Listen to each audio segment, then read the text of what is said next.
أما بعد فأعوذ بالله من الشيطان الرجيم بسم الله الرحمن الرحيم لقد كان لكم في رسول الله أسوة حسنة.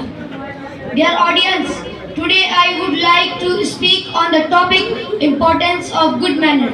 Good manner is a significant cause of a civilized society and plays a remarkable role to develop the polity field, either it is domestic policy and external policy. The well-mannered can convince the people to accept his words easily and mold the heart of people according to his desire.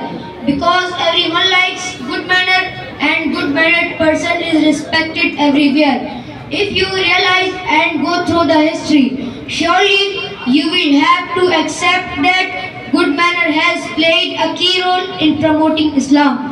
The period before the arrival of the Holy Prophet ﷺ in Arabia was one of ignorance. Wars were fought for petty matters. In such difficult circumstances, the Holy Prophet ﷺ attracted people towards Allah's message through his one-day change, excellent and unparalleled characters.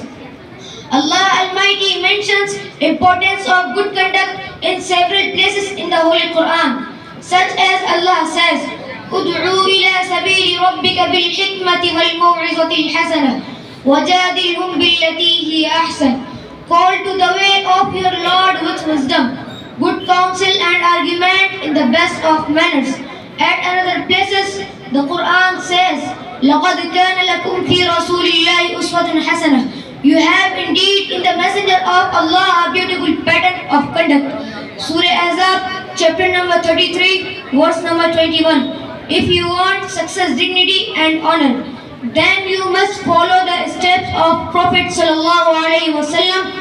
Today Muslims need to adopt prophets, mold themselves in their lives and through their behavior and actions. Illustrate to the world that they are followers of Prophet who was respected for his morals and values. وَمَا عَلَيْنَا إِلَّا الْبَلَاغُ. बहुत खूब माशाल्लाह, excellent, माशाल्लाह, बारकल्लाह Feke, हय्याक अल्लाह। अब तराने